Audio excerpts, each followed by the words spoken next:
members and guests, and welcome to the Australian Institute of International Affairs, Western Australia. My name is Brendan Augustine, and I have the privilege of serving as President of the Institute. Let me begin by acknowledging, as it is customary, the traditional owners of the land on which we are gathering today, the Whadjuk people of the Noongar Nation, and let me pay my respects to elders past, present, and emerging. I would also like to acknowledge Dr. Samina Yasmin and Sue Boyd. They're seated next to each other, which is a coincidence. Both fellows of the Institute. Samina serves as Vice President of our WA branch, and Sue is a life member and past president, also continues to contribute on our committee. We thank them for their many years of dedicated service. Our thanks also go to our principal sponsor for tonight's event, the Minerals Council of Australia, represented by David Parker, who will share a few words at the end of the evening. Thank you, David, for your support. I would also like to acknowledge the Forest Research Foundation and the Australian Institute of Marine Science for their valued support for this event. For those joining us for the first time, the AIIA was founded over a century ago as part of a global movement that emerged after the First World War. Its premise was simple, that international relations and foreign policy should not be left solely to the elites, an attitude that had, in the view of many, led the globe, the world, to sleepwalking into the War of 1914. Our mission remains as relevant today as it was then, to help Australians know, understand, and engage more deeply with international affairs. Tonight's event continues that mission by bringing Australians into direct conversation with those shaping our foreign policy thinking. But rarely do we have the privilege of having a speaker of the caliber of Peter Varghese AO FAIIA, which is a fellow, which also Sue and Samina have. Many of you will already know of Peter's extraordinary career and achievements, but many of you might not know. We here in Perth like to refer to our city as Australia's Indian Ocean capital. And Peter was also born in a littoral country of the same ocean, Kenya. Karibu sana, Peter. Welcome back to the Indian Ocean. I know Peter told me that he grew up speaking Swahili, so Karibu sana is welcome. Peter arrived in Brisbane in the mid-1960s with his family as migrants to a new country. After graduating from the University of Queensland as a university medalist, he joined what was then known as the Department of Foreign Affairs in 1979.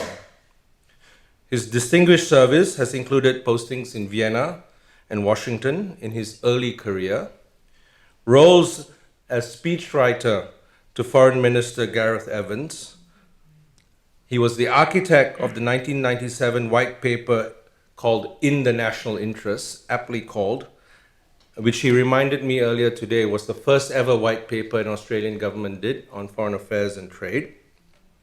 He was senior advisor to the Prime Minister, High Commissioner to Malaysia and India, Director General of the Office of National Assessment, and ultimately Secretary of the Department of Foreign Affairs and Trade. And we are joined here tonight by many colleagues who worked with Peter in that time and before. Since retiring from the Australian Public Service in 2016, Peter has continued to be in the service of the Australian public. Through his engagements in Australian policy discourse, most notably as the author of the landmark India Economic Strategy to 2035, and through his many thought-provoking essays and speeches. He now serves as Chancellor of the University of Queensland, Chair of Asia Link, and most recently he was appointed Chair of the Australian Public Policy Institute. I first heard of Peter soon after joining DFAT in 1993. He had been speechwriter for the formidable Gareth Evans. For those who are long-term members, we had Gareth here a couple of years ago. And also, Sue shares a lot of interesting memories working as head of the media branch. Peter's working to me. Oh, okay. And Gareth, I can say, is a lot more mellow these days when I had to negotiate his visit here. Peter's reputation as one of the finest thinkers of his generation was already well established. It was a bit of a rite of passage as young graduates in DFAT, as I was. You went to staffing, and Peter was head of staffing branch, to suss out where the good foreign postings might be and try to get notice. Somebody would call it lobbying, something I don't know anything about. It was always a risk, sticking your head out just a bit, but not too much to let it be cut off. Thankfully, there was no chopping of heads. Indeed, Peter was very kind to the nervous young person I was, and probably still is, still feeling my way, not young, the young bit of course, still feeling my way in the department. But to no fault of his own, however, he did strike me with a severe case of the dreaded imposter syndrome. My thought was, if that's the benchmark, I'm in serious trouble. I did, however, manage to carefully make up an excuse why I had not applied for the unexpected vacancy for a third secretary role in Fiji and survived for another day. I'm not sure whether, Peter, you remember that conversation. You were finding it hard to find somebody to go there. I won't tell you about the person who got the role and went. I'm still in touch with him. But jokes aside, for my generation of DFAT graduates and personnel, Peter was indeed one of the role models to whom we looked up. Over the last few months, as we planned this visit to the West, it has truly been a privilege to work on Peter and his wife. Peter has been extremely gracious and generous with his time, including agreeing to a few pop-up engagements and a sold-out masterclass yesterday. Margaret, I do apologize again for this extra imposition. I promise to leave you both in peace after tonight's event. Ladies and gentlemen, it gives me great pleasure, more than 30 years after that first nervous meeting, to invite Peter Varghese AO FAIIA to the lectern to deliver his address, Repositioning Australian Foreign Policy. Following Peter's remarks, we'll open the floor to our customary question and answer session. Peter Varghese.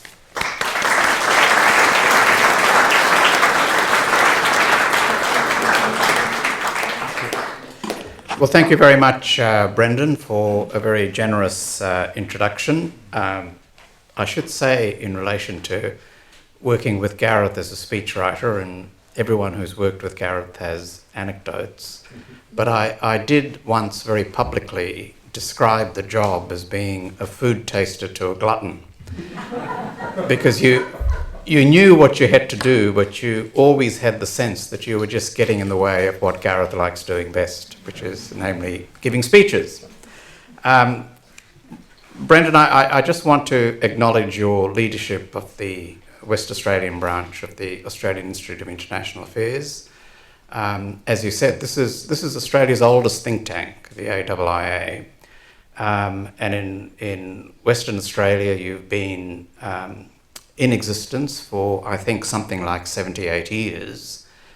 And your West Australian founder, Fred Alexander, for my generation of history students, was a very, very important and eminent figure in historiography. And it's good to see that the Institute continues to pursue its objective of promoting a much deeper understanding of Australian foreign policy. And that deeper understanding has never been more important than today, because we are facing now what I refer to as a bonfire of certainties, as so many of the foundation principles that have shaped Australian foreign policy are now open to serious question. For the last 80 years, Australian foreign policy has rested on three fundamental pillars: multilateralism, the US alliance, and engagement with our region. The mix and the emphasis has varied depending on international circumstances and political persuasion. Labor governments have tended to put much more emphasis on multilateralism, and coalition governments on the alliance and bilateral relationships. But overall, over that span of 80 years, it has been a remarkably consistent and bipartisan foreign policy framework.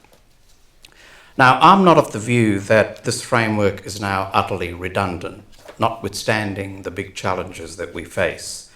But it is certainly the case that each pillar needs substantial recalibration to deal with not only the challenges of the Trump administration, particularly the challenges of Trump 2.0, but also the deeper structural shifts in the global and regional environment, which have been underway now for some time, and many of which predate Trump 1.0 and Trump 2.0. And these structural challenges include the rise of China as a peer competitor, stronger across all power gradients than any the United States has previously faced. A gradual shift to a more multipolar world, but with a bipolar central axis, which in my view will be with us for some time to come. And I say the gradual shift because the gap between the US and China on the one hand, and then the aspiring major powers, is substantial and will likely remain substantial for a considerable period. We're seeing now the effective abandonment of the so-called Washington Consensus, which was an economic policy framework built on globalization, the merits of an open economy, deregulation, privatization, and other market reforms as economic policy best practice. And it wasn't so much the case, at least from an Australian perspective, that the Washington Consensus failed as economics. In fact, I would argue it probably succeeded as economics, but it failed politically. And its failure politically has meant that whole concept, the framing of economic reform around the basis of market economics, is now much more difficult to sustain. And the final mega trend that I would refer to is the salience of identity and cultural issues, especially in the West, in a way which underlines the aphorism that all politics, and I would argue all economics, is downstream from culture.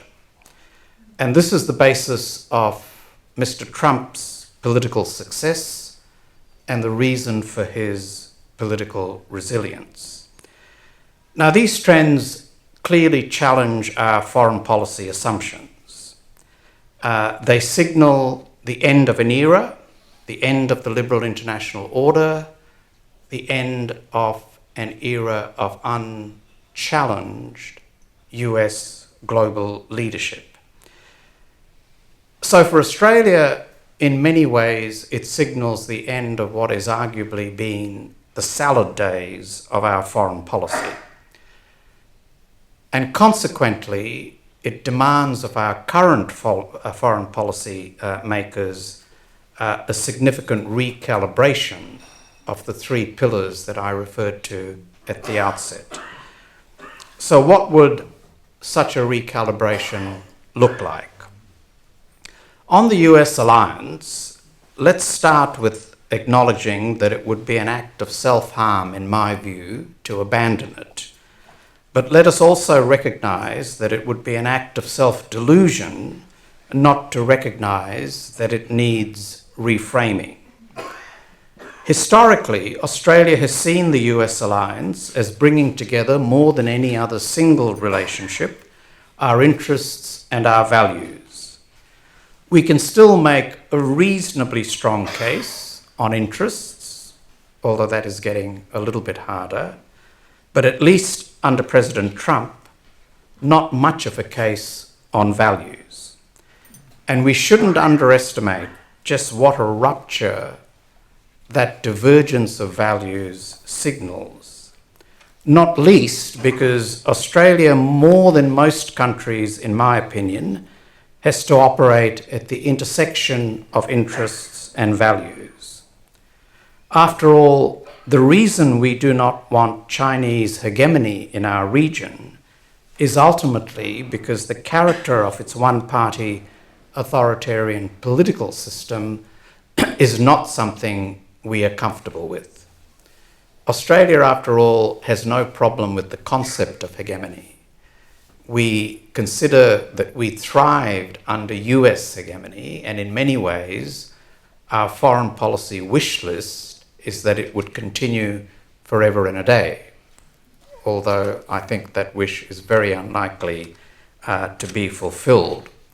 And the reason I emphasize values is that realists in foreign policy, and most of the time I'd count myself as a realist, tend to be largely dismissive of values as a shaper of a country's interests.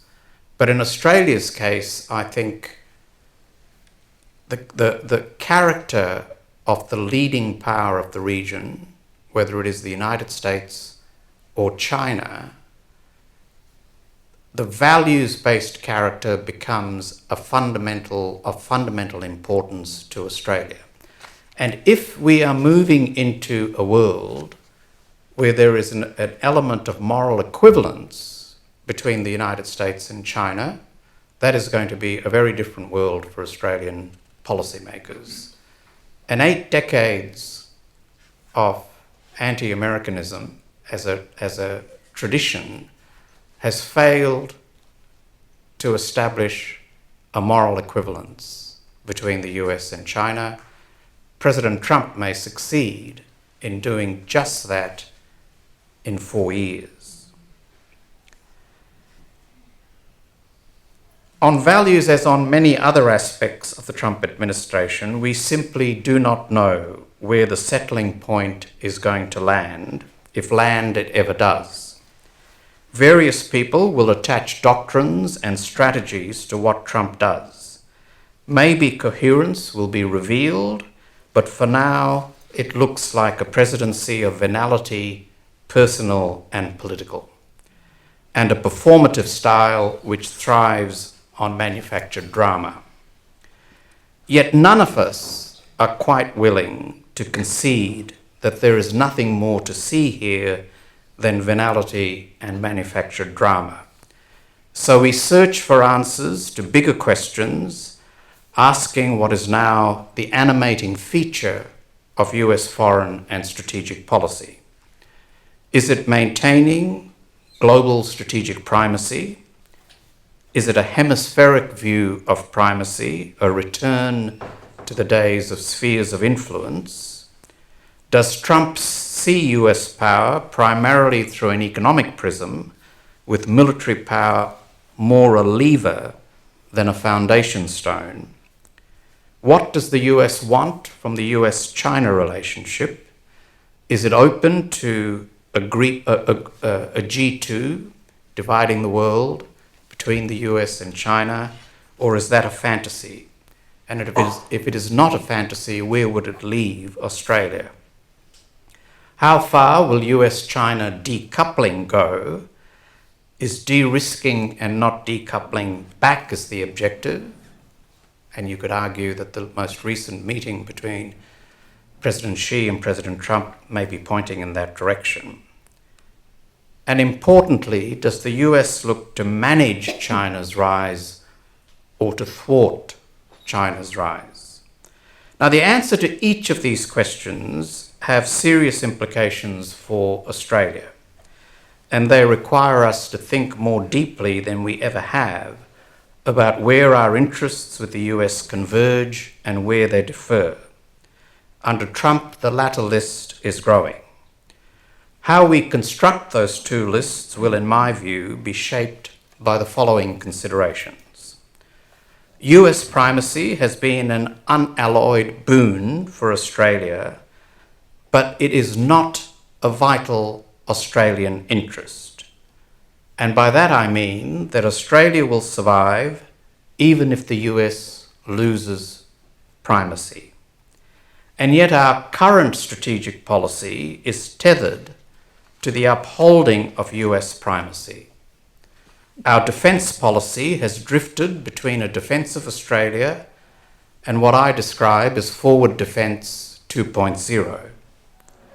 It needs, in my opinion, to return to something that looks more like a defence of Australia 2.0, looks more like the original, which started with the fundamental question: how do we assemble a force structure which can credibly deter threats to Australia short of nuclear attack, leveraging the benefits of the alliance but not relying on the combat assistance of the United States?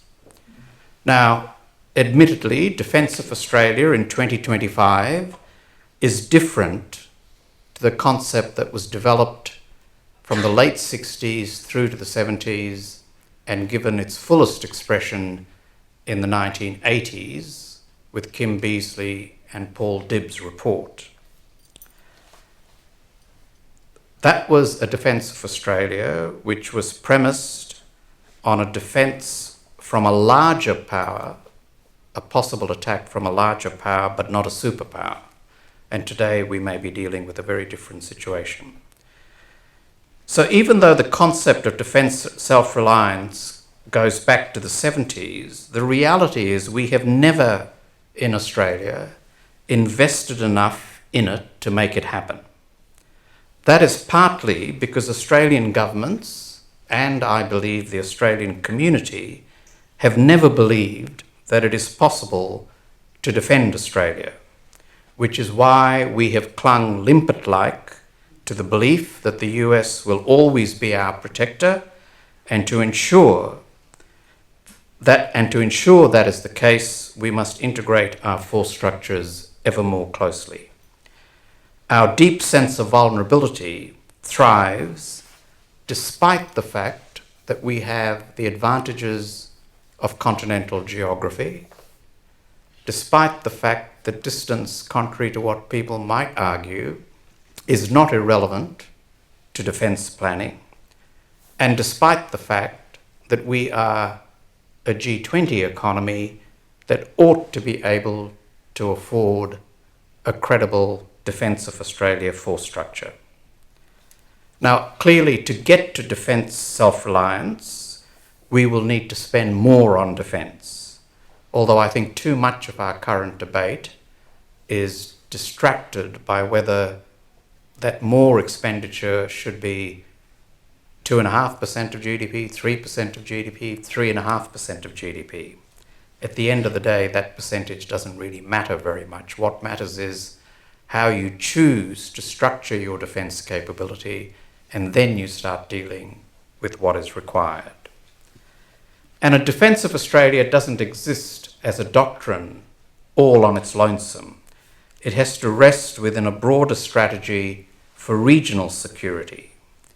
Here we want to see a China constraining balance of power in the Indo-Pacific, but not one which is designed to thwart China, by which I mean to actively impede China's economic growth, because that is not in Australia's long-term economic interests.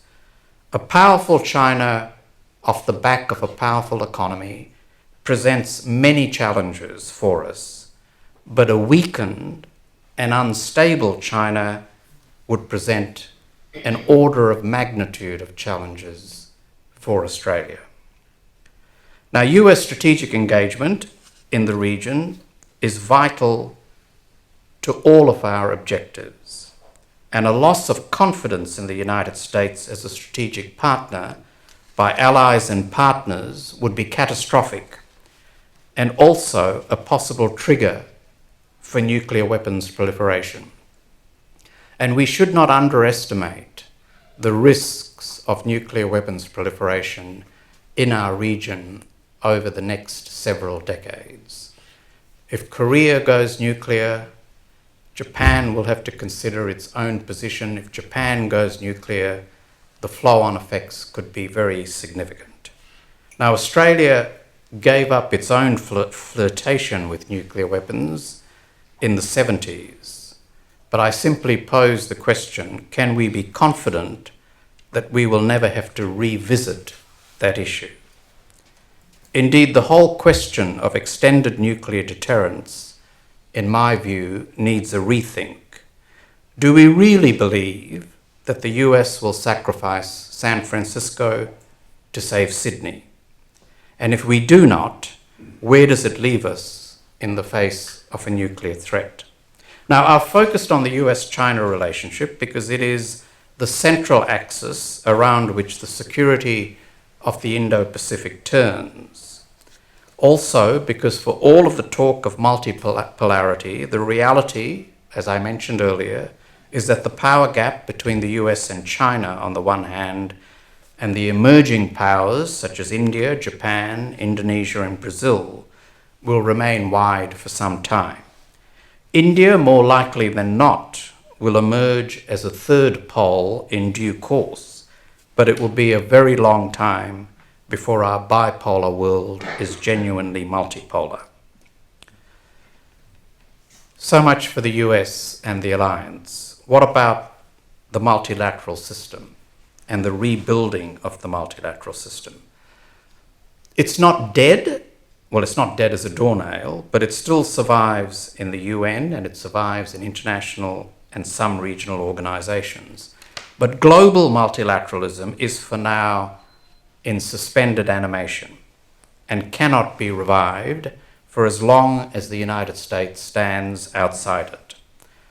The days of negotiating global agreements through structures with universal membership, where nothing is agreed until everything is agreed by everyone, is now gone.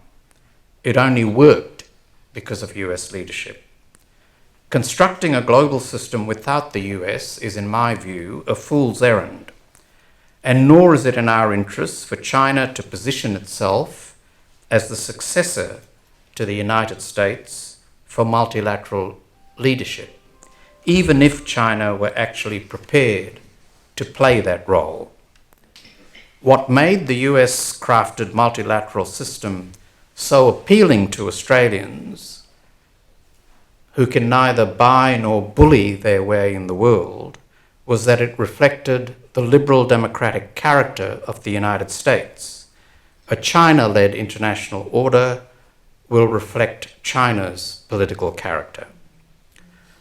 Our focus should be on building up regional plus arrangements, such as the adjective-laden Comprehensive and Progressive Trans-Pacific Partnership, and the regional, the RCEP, the Regional Cooperation Economic Program, and trying to secure the broadest possible membership without dropping standards. This way, we might be able to achieve something which is bigger than regional, but short of global. And in doing so, we should drop a geopolitical veto on China's membership of trade arrangements, providing China is in a position to meet the obligations of any agreement. Geopolitical vetoes in trade agreements ultimately work against both our trade interests and our security interests. Let me now turn to our third pillar, the regional pillar. It's in relatively good shape compared to the first and the second pillar, but requires us doing much more across the board to deepen our regional relationships. Our key relationships are with Japan, Indonesia, India, and Korea. But Southeast Asia more broadly is important to us because it is our strategic hinterland, and where Southeast Asia goes has a profound impact on our strategic environment. And the Pacific, in a very different way, is also fundamental to the protection and the advancement of Australian interests. The only significant regional country with which we can realistically forge an alliance-like relationship is Japan. The others, for all of their importance and for the closeness that we may be able to develop on strategic issues, can only be a strategic partner, not an ally, because alliances is not what they're interested in. India is committed to strategic autonomy, which leaves no room for alliance relationships, and is also moving towards an illiberal democracy. Multi-alignment, the new version of non-alignment, is also at the heart of Indonesia's foreign policy. And Korea, in my view, is likely to move down a more independent path, more likely than not with nuclear weapons, irrespective of whether reunification comes to the Korean peninsula. China is obviously also a key relationship for us, but not one which can be a genuine, comprehensive strategic partnership. Our strategic interests are just too incompatible for a comprehensive strategic partnership, even if that label has yet to be excised from our foreign policy vocabulary. Beyond stronger bilateral relationships, we should also pursue more ad hoc, and as an Indian commentator has described it, limited liability partnerships with trilateral and plurilateral membership. The securitization and militarization of the Quad is unlikely to occur, not least because India will resist it. The so-called Squad, with the Philippines replacing India, is more likely to go down a securitization path, but it has less strategic heft than the Quad. And it remains to be seen in any event whether President Trump is interested in any of these sub-regional arrangements. Trump, in my view, has an essentially unilateralist view of the world. He believes that the US holds the most leverage and that it does not need allies to bolster US power. Indeed, allies should instead pay for the privilege of riding on the coattails of US strategic primacy.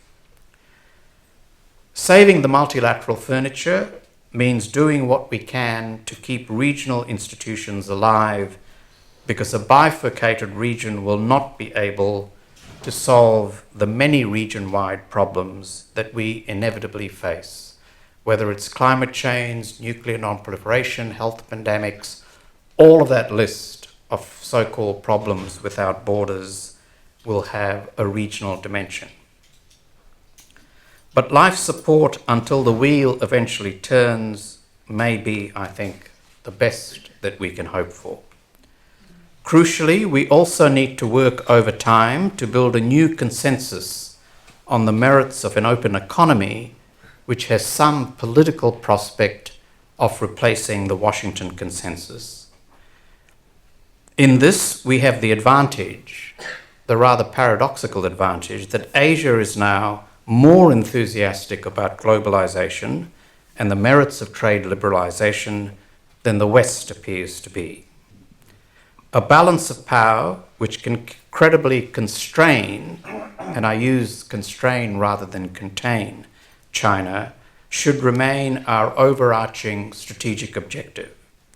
Its glue should be an aversion to the prospect of China as the hegemon, an aversion which flows from the combination of China's power and its authoritarian character, which means if it does become the hegemon, it will exert a large measure of control over the national positions of regional countries when it comes to China's core interests, which includes crafting a region safe for autocracy. Balancing China is not the same as an alliance of democracies, which in my view has very little traction in our region. The recreation of the Middle Kingdom, where hierarchy was harmony, China sat at the apex and all countries were expected preemptively to concede the primacy of China's interests, is not an attractive outcome for Australia. We should also be cautious about how far a so-called axis of authoritarianism, bringing together China, Russia, Iran, and North Korea, can go. This is largely an opportunistic grouping, with a shared resentment of a United States-led global order rather than a deep strategic alliance. Now, constructing a new strategic equilibrium in the Indo-Pacific should be a multilateral exercise, because balancing China requires the collective weight of the United States, Japan, India, Australia, and others who are uncomfortable with the Chinese hegemony and are prepared to act together to prevent it. One of the biggest risks we face is that the United States will attempt a unilateral balancing of China and fail in the process. This would leave China immeasurably stronger and help create the conditions for a Chinese sphere of influence in the Indo-Pacific. So where does all this leave us in terms of repositioning Australia in what is certainly a tougher and more unpredictable world? Our three pillars, alliance, region, and multilateralism, remain central, but the strategies which sit under each of them must adapt. We will likely end up with a more transactional view of the US alliance, harnessing its many benefits, but recognizing it is not an all-weather guarantor of our security. We need to reverse the drift back to forward defence, of which AUKUS is one example, and instead return to a sharp focus on the defence of Australia. We should understand that while US global primacy has been good for Australia, it is not a vital Australian interest, and to think it is to handcuff ourselves to policies which may make a lot of sense in Washington, but not necessarily for Australia. We should be an active contributor to constructing a new collective balance of power in the Indo-Pacific, which can constrain China without containing or thwarting China. This balance will most likely be forged through minilateral arrangements with the United States as a keystone. But if the US is not interested in a collective balance, we face a monumental challenge. We should deepen our regional relationships, especially with Japan, India, and Indonesia, strengthen our ties to Southeast Asia, and hold firm to being the partner of first choice in the Pacific, even if in the long term that gets much harder as China's capacity to outbid us grows. If we are to effectively build the regional relationships that we need, we are also going to have to arrest the alarming decline in Asia literacy in Australia. Whether it's the study of Asian languages or whether it is a deep understanding of each of the countries of Asia, the truth is, while we talk about an Asian century, we do very little to prepare for it. And what little we do is actually diminishing. We need to save as much of the furniture of regional institutions as possible, recognizing that a US-China competition will seriously narrow the scope for regional cooperation. And we should push back against the false allure of protectionism and economic self-reliance, as well as an overly narrow view of supply chain security. We need to find a new vocabulary to make the case for open economies, and we should not abandon the sheer economic sense behind comparative advantage as the foundation of our trade policy. And let me conclude with this observation. Australia will not be a lonely country in the next few decades, but more than ever before in our history, we are going to have to rely on ourselves and sharpen the skills we need to make our way in what is going to be a very different world. Thank you.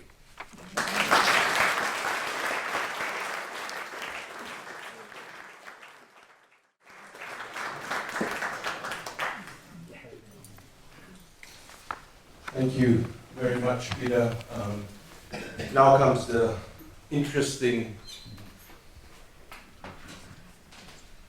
maturation of the discussion. Peter has laid down some very important challenges.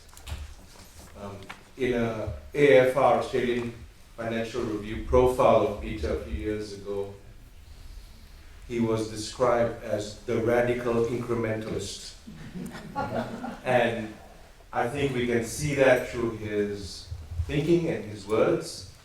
And he's definitely challenged some of the norms of that we have received, and particularly one, and maybe I can start off the Q&A session with one question which you have been public about, is your AUKUS skepticism.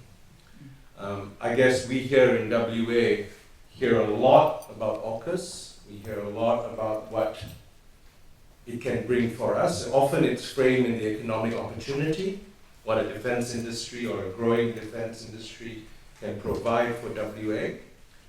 But maybe we can delve deeper into why you are an AUKUS skeptic, Peter.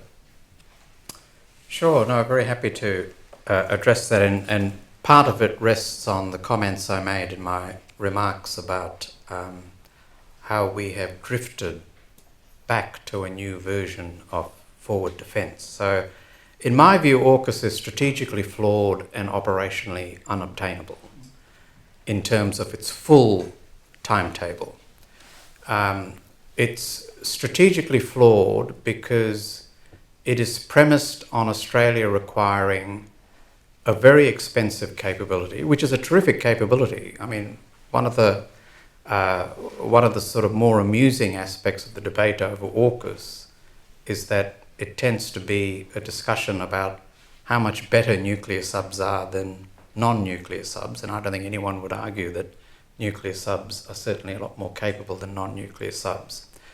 But the question for Australia really is, if you're designing a Defence of Australia force structure, would you spend as much on nuclear-propelled submarines whose most important function is to fight alongside the United States in a potential conflict with China?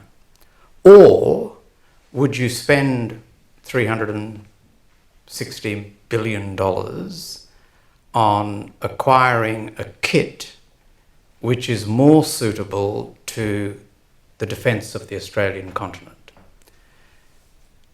Submarines will always have a very important role in any Australian force structure. But as Hugh White has pointed out, and I have many points of disagreement with Hugh, but I think on this he's absolutely right. For the price of the AUKUS program, you could probably buy 25 or 26 submarines, and you could utilise them much more directly on a Defence of Australia strategic doctrine. So that's the conceptual problem that I see in AUKUS. The operational problem is whether we can realistically expect that we will not only acquire 3 to 5 Virginia-class submarines from a United States which has to certify that the sale of those submarines to Australia does not substantially affect US naval capability. And even if we do succeed in getting that, and I'd say we've probably got a 50-50 chance of getting Virginia-class submarines, even if we do succeed in getting Virginia-class submarines, how realistic is it to think that the final phase of AUKUS, which is the most important phase of AUKUS in terms of the number of submarines we're meant to end up with, is going to be a UK-design, Adelaide-built nuclear submarine? I mean, to be honest, the Brits struggle with their existing nuclear submarine program. To think that they will be the architect of a brand new class of nuclear submarines, and that brand new class of nuclear submarines will be built in Adelaide, in my view, is as close to fantasy as you get in strategic policy. So this is all about framing the type of strategic policy that you want to drive, your force structure, and giving a lot of attention to opportunity costs. I mean, in an ideal world, if Australia could afford it, we could buy many nuclear submarines. But we don't live in an ideal world, and we are going to have to make tough decisions about where we spend our defence dollar, and we're going to have to spend more of our defence dollar than we currently do. It needs to be in accordance with a very clear strategic policy that translates into a force structure. So my scepticism of AUKUS really rests on both of those pillars. Great. Thank you. Put your hand up if you've got a question. Keep it to a question if you don't mind, and not a comment. I'm sure there's a lot of interest, and we've got good time. We've got about 30 minutes for the Q&A session. And yeah, just keep it short, keep it a question. I saw Anna up here, and I saw James is first, and then you're next, James. Thank you. It's a very thoughtful question. On the AUKUS issue. Can you hear in the back? No. Hello. Shout into the mic. Okay, I'll shout into the mic. The AUKUS agenda has been so, the way it has established, the lack of dialogue with the Australian people, and fundamentally a problem. Can't hear. Let me stand up and speak to the audience. Actually, can we ask everyone to introduce themselves as well, please? Sorry. I'm George, and I was in DFAT. I do think that the lack of political judgment from both parties, the way that they have introduced AUKUS to the Australian people, is a fundamental problem, because it actually blocks any dialogue that could take us to the key parts of your speech. And I don't know how we get out of that, because we seem to be so locked into being with the US, not challenging in any way what they may wish us to do with our investment in AUKUS. So I wonder if you could see a change in coming out of Canberra that would help Australian people to understand just what is facing Australia in terms of threats or non-threats. Yeah, no, it's a very good question, Anna. I mean, I don't see the Australian government's position on AUKUS changing. I think if there is a rupture to the AUKUS program, more likely than not, it will come from the inability of the US to produce enough nuclear submarines that gives them the space to sell 3 to 5 Virginia-class submarines to Australia. And whether they can do that or not, I don't know. I mean, at the moment, the rate of nuclear submarine production is running roughly half of where it needs to be by US objectives. And now you have an added complication and I don't know what the implications are going to be by the US decision to provide nuclear propulsion technology to the Koreans, and whether or not that will have an impact on the timetable for Australia, or whether the Korean submarine option will be built in the Philadelphia yards that Hanwha, the Korean defense company, operates. So who knows where all of that is going to be. I've been struck by the willful inability of the government in Australia to make the case for AUKUS from a strategic policy point of view. The case for AUKUS publicly is that nuclear subs are more capable than non-nuclear subs. Sure. I mean, I don't think anyone would argue with that. But why it suits our interests at this time and at that cost is something that is remarkably absent from the public debate. Now, AUKUS was put together in a very small circle through a policy-making process which, as far as I can see, because none of this has been publicly explained, was not open to the usual forensic questioning and examination that big policy issues of this nature ought to be and usually are. And when you go down the path of making very big policy calls in a small circle of people without exposure to any contrary or critical views, you can end up with a very, very bad policy outcome. And I think historically we will judge AUKUS to be a very bad policy call. And I would love to see the government engage in a substantive conversation on why AUKUS is a good idea.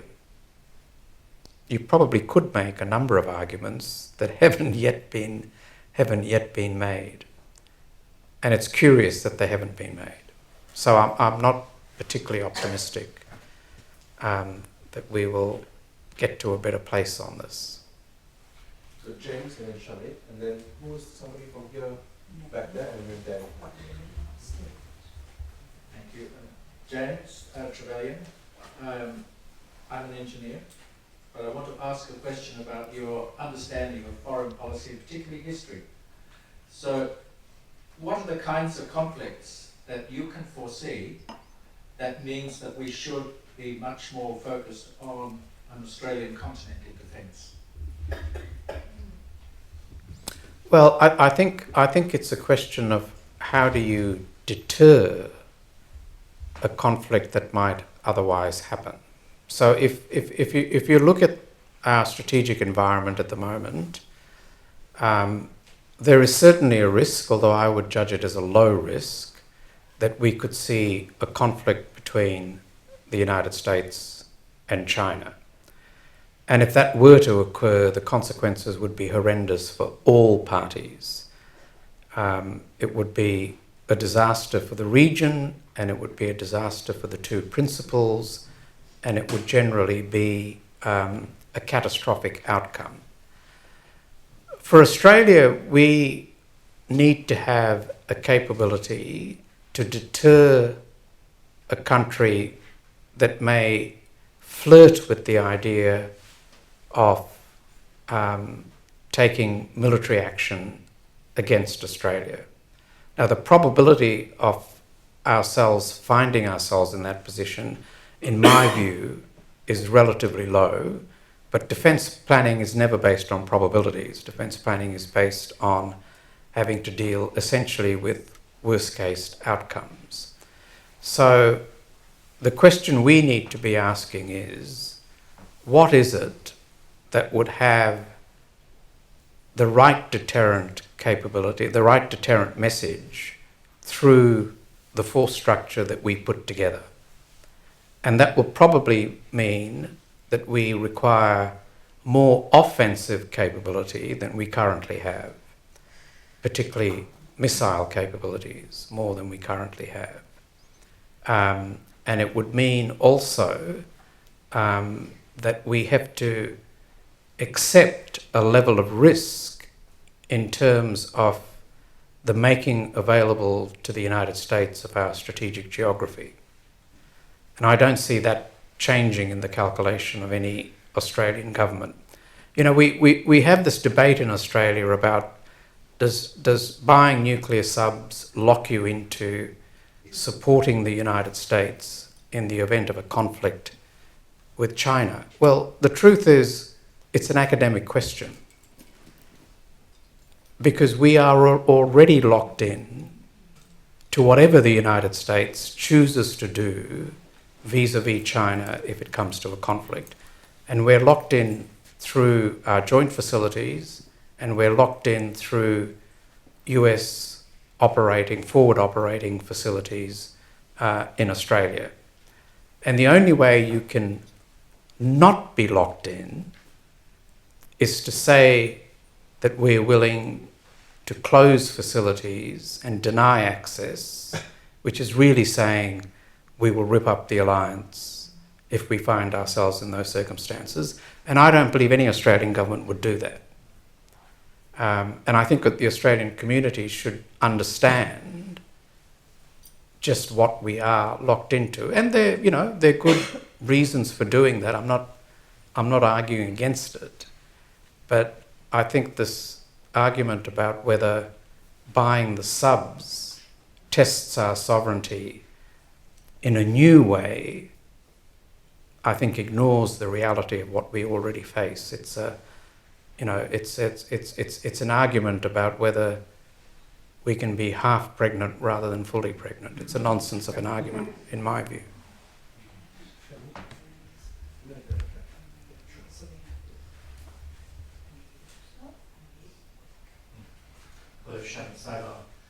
Thank you very much. Shannon Sagar, thank you very much, Peter, for that address. I was struck by the way which you said at the end of your presentation that we would have to have our wits about us. We wouldn't be lonely, but we'd have to sort of raise our game. So, taking the flow of the conversation so far, I wonder if you could just comment for the audience about the capabilities we have in terms of grasping these nettles, these difficult issues. For the most part, I think I guess we've avoided them or we've dodged them. But if you cast your mind forward over the next 10 or 15 years, do you think we have that capability to address these difficult questions in foreign and defence policy? Look, overall, I'm not pessimistic about Australia's ability to navigate this much more complicated environment. I think if you do take a historical view, Australia has been reasonably adept at adapting to major changes in our regional and international environment. If you look at the way in which our relationships with a great and powerful friend has been managed, the transition from the UK to the US as the power gradient shifted decisively towards the Americans, the way in which we've navigated the changes in the Asian region, the way in which we've taken advantage of the economic opportunities that come off the back of East Asian and then Southeast Asian economic growth, of which China is the most spectacular example, the way in which we've positioned ourselves in developing strategic relationships with key countries in our region. I mean, all of this to me suggests that the Australian system, with the right clarity and leadership, is capable of dealing with the recalibrations that I set out in my remarks.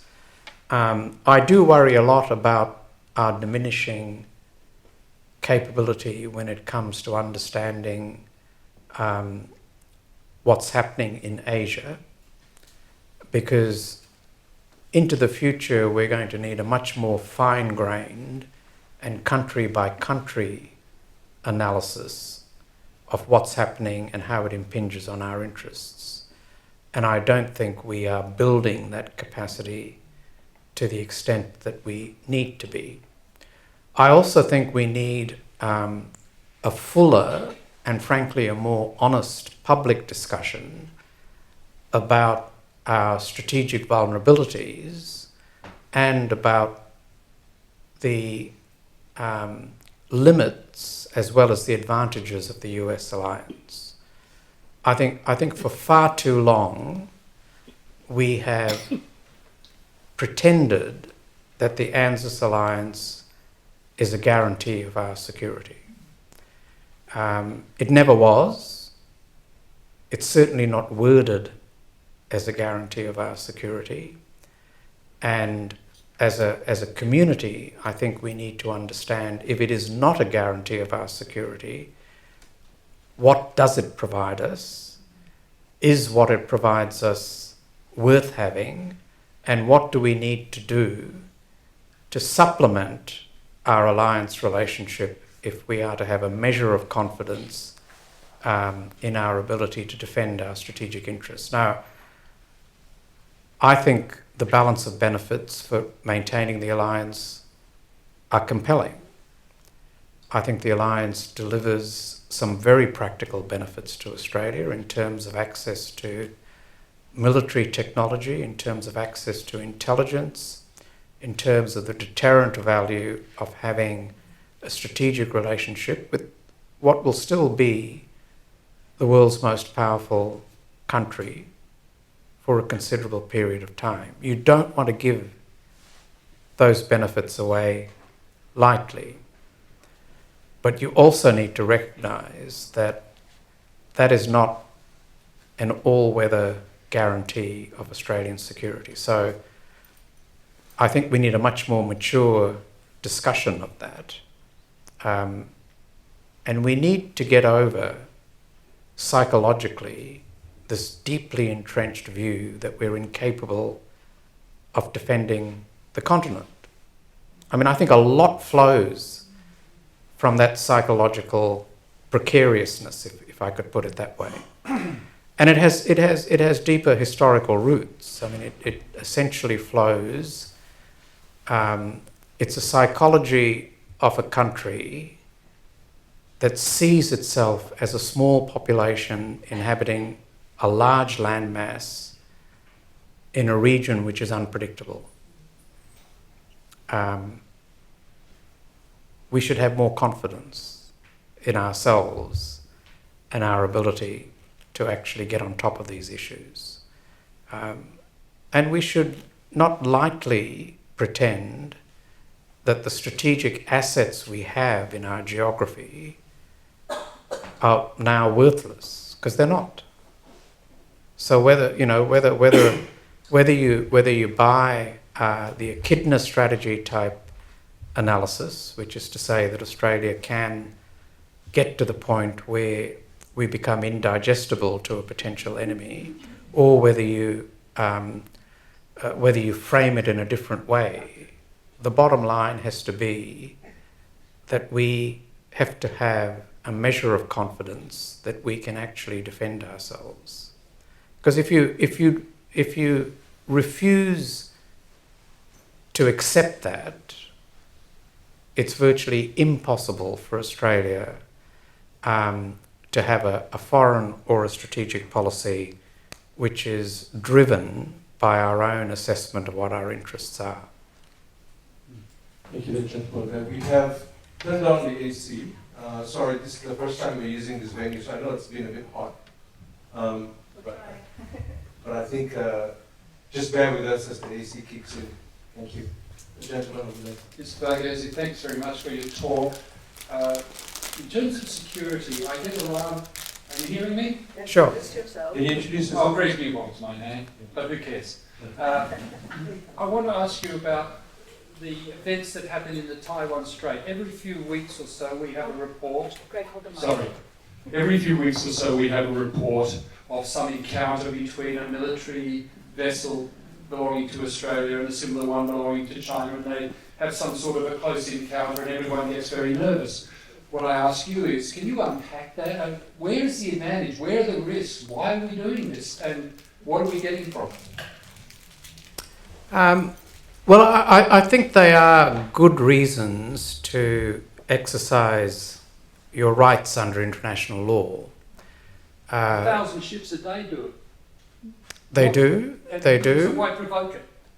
Well, I'm not sure it's intended to be provocation. What it is it's a statement that China's claims to the South China Sea as essentially Chinese territory is not one that's well established in international law, and to allow such statements to go unchallenged ultimately weaken a system of freedom of navigation and the law of the sea, which are important Australian interests. So I think being prepared to exercise your rights is not an act of provocation. It's actually an act of defending principles which are quite important to your own national interests and your own national security.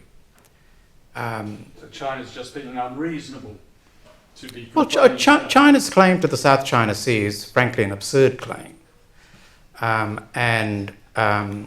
Whatever historical antecedents it might marshal in support of its claim doesn't stand up to scrutiny. And when it is tested in terms of international law, the result has been quite clear, namely that they don't have a case. So the alternative would be to say, let's not go down that path because it may provoke China, to use your language. But I think if you do that, you basically concede a point that should not be conceded. And it's not an academic point. It's not like winning a debate. I mean, this actually goes to interests that we have in freedom of navigation, freedom of the seas, the principles of the Law of the Sea Convention.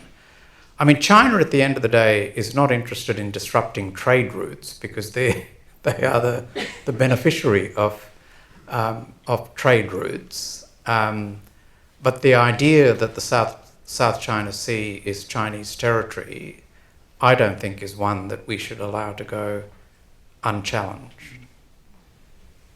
Lady in green, and then Danny in front, then we'll move to the left wing. My name's Rochelle Spencer. Thank you for your chat tonight, your discussion tonight. I'm from Murdoch University's Indo-Pacific Research Centre. A lot of the discussion has been on defence capability, Australia's defence capability this evening, and quite a number of the observations that you have made this evening, I feel could also be said for Australia's diminishing investment in overseas development assistance and the implications that has for the three pillars that you have outlined this evening. I wonder if you might comment on that, the fact that we are, not just Australia, I mean we're seeing this across the world, but what it means for Australia in terms of multilateralism, in terms of regionalism. The Development Assistance Program is a very important tool for Australian diplomacy, and I think it not only contributes to our soft power, but it can also make a contribution to the economic development and therefore the stability of our Pacific region in particular. So Australia is a pretty wealthy country, and there are good national interest reasons for us to be running a serious development assistance program. Now, I don't think that development assistance is the single most important pathway to economic development for a country. The bigger challenge for developing and emerging economies is getting their policy settings right. And this is the paradox of development assistance, because if a country gets its economic policy settings right, it kind of doesn't need development assistance. And development flows are a very small part of economic activity. And if it doesn't get its economic policies right, no amount of development assistance is going to solve their economic challenges.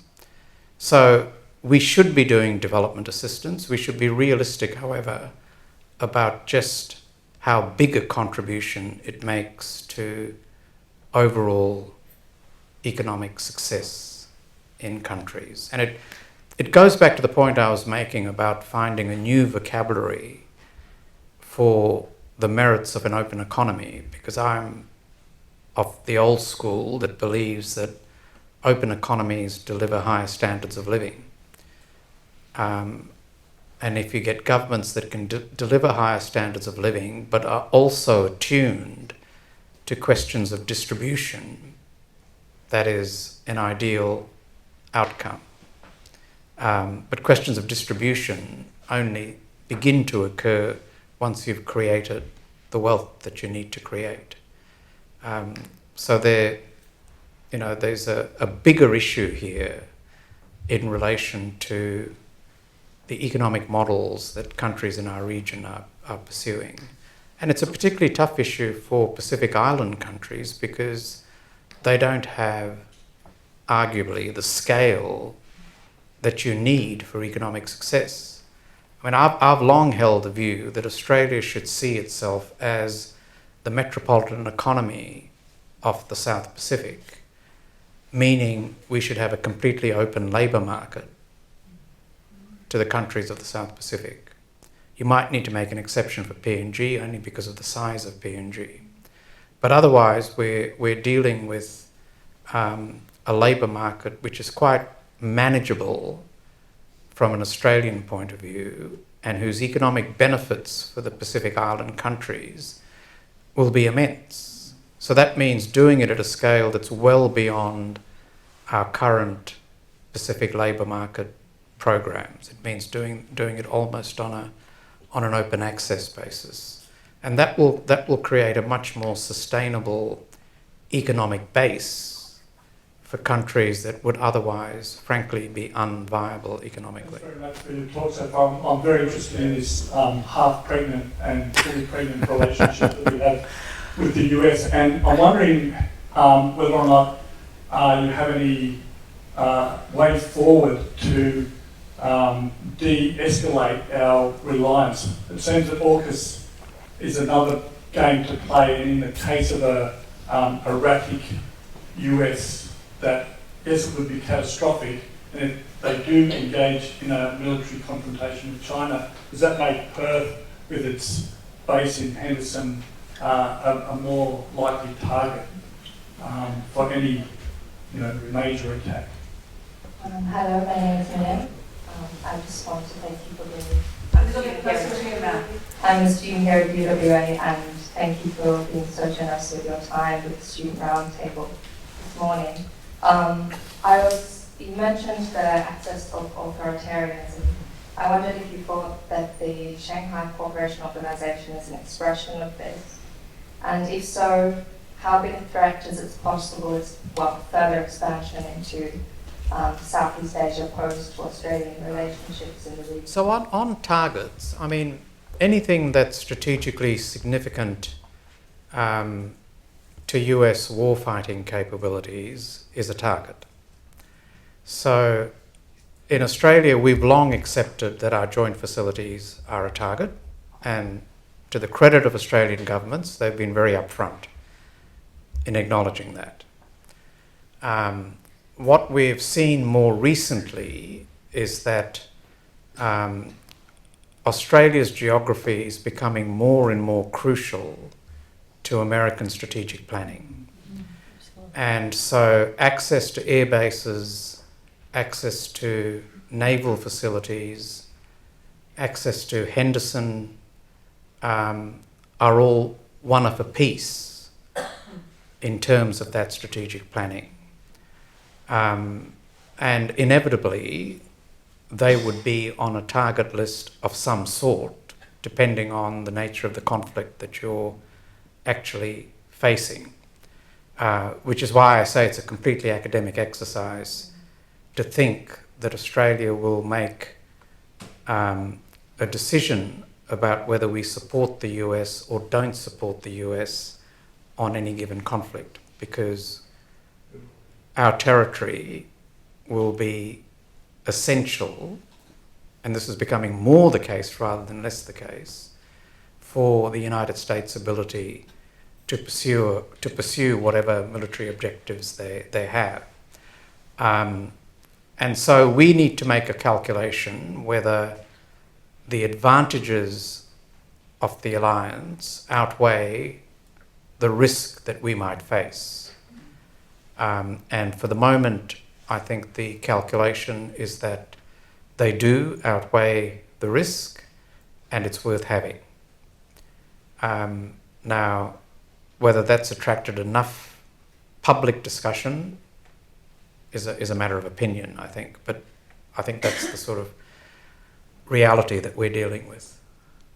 On the Shanghai Cooperation Organisation, I don't see the SCO as the sort of meeting point for an axis of authoritarianism, because its membership is much wider than, you know, the countries that are usually Exhibit A on the axis of authoritarianism, namely China, Russia, North Korea, and Iran. I mean, the SCO includes countries like India, for example, which I don't think sees itself as part of an axis of authoritarianism. And even though, in my view, India is moving away from the secular, liberal, democratic character which defined India in the years since independence, I don't think they want to see themselves as part of the so-called axis of authoritarianism. I mean, I think China and Russia, to take the sort of bigger authoritarian powers, do want to make the world safe for autocracy, but that's not the same as them wanting to extinguish democracy. I don't think their agenda is to distinguish democracies. It's one of the differences between the real Cold War that we experienced with the Soviet Union and the faux Cold War that we're now going through with China. I mean, with the Soviet Union, there was an existential issue at stake. And I think both sides recognized that there was an existential issue at stake. I don't think the same applies with China. I mean, I said in my initial remarks that I think China's agenda is essentially to recreate the Middle Kingdom. I think China wants to create a world reminiscent of the older Middle Kingdom, where countries preemptively conceded the primacy of China's core interests. And I think it will have a reasonable measure of success in getting to that point with Southeast Asia. I think it would struggle to get to that point with Japan, or with India, or with Korea, or with Australia for that matter. But that's ultimately what China, in my view, and I'm not a China expert, I know there's some very deep China expertise in this room, but that's my reading of what China is looking for. I mean, China typically doesn't want to achieve its objectives through war. I mean, the whole foundations of a lot of Chinese strategic policy is to win without fighting. And they're pretty adept at doing that. Yeah, Nish McDonough, School of Business and Law at ECU. Thank you very much for sharing those insights this evening. I wanted to talk about economic security, and so in a sense, economic security is something that runs counter to international economic multilateralism, which has served Australia very well, 1947 onwards. And so in the last, we said, 10 years, that the trade openness becomes a vulnerability, right? Countries can weaponize trade relations, it can utilize dependencies to influence state behaviour externally, right? And try and press states to take positions they may not want. We've seen it more critically with critical minerals. You can shut down industries externally if you control those supply chains. So some of the responses to that have actually been, so Japan, for example, has an Economic Security Promotion Act and a Minister for Economic Security. So this is a really different world we're moving into, and I'm just wondering, given Australia's historical settings and the really promotion of trade multilateralism in the WTO, and still promoting that rhetorically, at least to this day, but we're shifting in practice towards Future Made in Australia, industrial policy, which has a tentative strategy about it, this new relationship with critical minerals. Do you think does Australia need to formalise a type of economic security paradigm? What would that mean? And you had shared some concerns about the risk of becoming excessively protectionist for strategic reasons. So how do you balance that? Sure. Thank you very much. I hope I can control this. I'm Siska Spencer, and I have a little remark or question about Russia. If we'd had this conversation 20 years ago, if we'd had this conversation about 20 years ago, Russia would have been a very big part of your talk and our questions.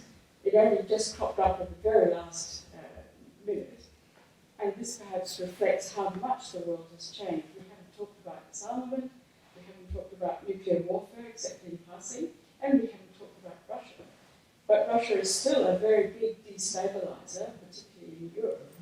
So my question is, to what extent is our world even messier because of Russia, rather than just concentrating on China and the US? Yeah, well, to take Siska's question first, I mean, if we were having this conversation in Europe, I think we'd probably be giving a bit more attention to Russia than we have this evening. I mean, Russia at the end of the day is a spoiler, not a shaper, in my view. Mind you, you can shape things by spoiling them, so the two aren't necessarily completely different. And I think if I were in Europe, I would be particularly worried about Russia and about what strategies you can put in place to deal with that threat. I think the nature of the challenge we might face from Russia in this part of the world is a bit different. I know there are people who argue that the world is one single coherent geopolitical space and you can't separate out the Indo-Pacific from the European theatre, but I've never been a particular fan of that analysis, and I think the real litmus test is, where do you have your vital interests? And I don't see Europe having vital strategic interests in this part of the world. Maybe a simplistic way of looking at it, but I think it's not a bad kind of touchstone when you're thinking about the nature of challenges or the nature of threats. On the question of economic security, well, I'll give you a flippant answer, which is I hope very much we don't formalise economic security policy, because I suspect it would be a very bad policy. And to formalise a bad policy is generally not a very good thing to do. You know, the way in which we have convinced ourselves that we all need to become self-reliant in as many things as possible, I think is fundamentally a very dangerous idea. It may be emotionally appealing, and it may be that we've been through a couple of challenges such as COVID and the use of economic coercion by China and others that make us think that that's the way to go. But to my mind, you're better off focusing on the issues that really matter when it comes to the overlap between your economic interests and your strategic interests. And I think the concept of a small yard with high fences, which is the way the Americans describe the control of economic relations with China, is by and large a reasonably sensible framework for thinking about this. In other words, you recognise that there are some areas of trade that carry very large geopolitical consequences.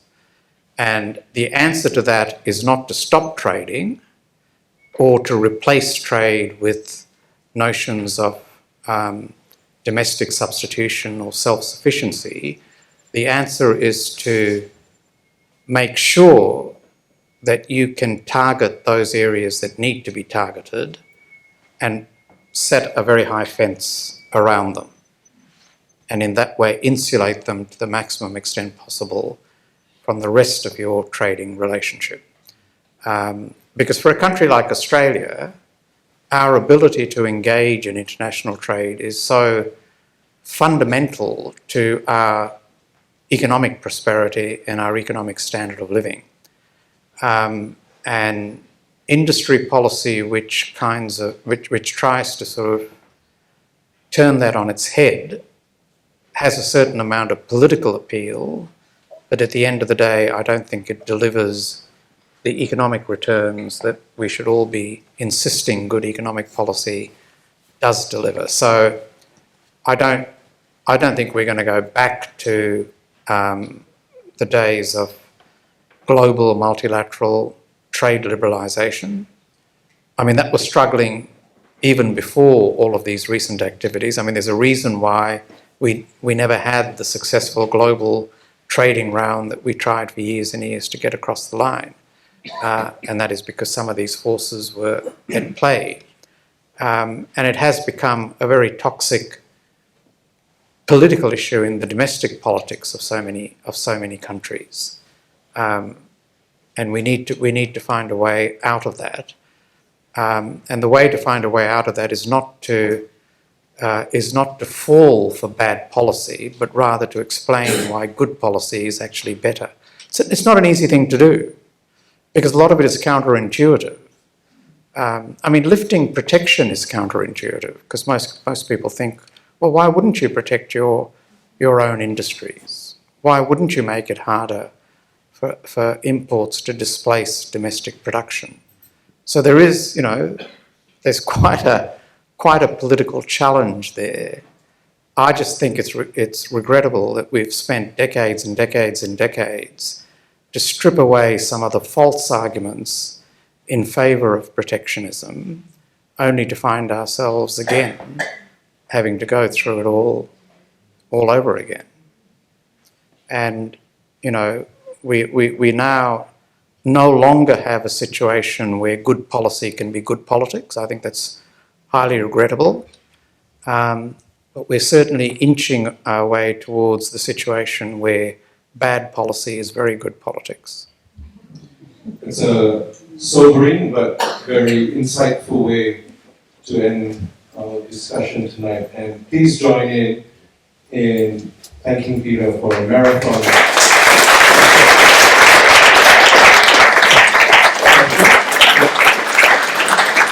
The final thing before we conclude is a lot of thanks from our principal sponsor, the Minerals Council of Australia, represented by David Parker. Yeah, thanks, Brendan. That was certainly a show of force. So good evening, distinguished guests, ladies and gentlemen. David Parker is my name on behalf of the Minerals Council of Australia. It's an honour for the Minerals Council to be sponsoring tonight's lecture by Peter. He was His Excellency, but he's still an Excellency, and in everyone's words, but on his visit to Western Australia and the AIIA. As a national industry group for Australia's minerals sector or minerals industry, the MCA highly values these opportunities to engage in these what are very serious public policy discussions at what Peter described at lunch yesterday, a hinge point in Australia's national history. We haven't been through this in about 70 years, and this is now that point in time. Nothing is more important than the economic and national security of our nation, especially one so heavily dependent on these trading relationships of what industries like the minerals industry heavily depend on for its success. And as a cornerstone industry of our national economy, our trading relationships are vital to our economic future. And ladies and gentlemen, it's as simple as this. If we don't trade, we don't eat. We don't trade, we don't eat. If you have one message to take away tonight, the trade is what underpins our economy. It's as simple as that. We've got it, we are a trading nation. We learned tonight about the importance of a productive economy and the challenge of global recalibration. We need our economic and social resilience more than ever before. And as Australians, mining relies on that continued policy and community support. We really do want to continue to be that anchor of the Australian economy and bringing about prosperity and economic security for future generations of Australia, particularly young people sitting in the room today.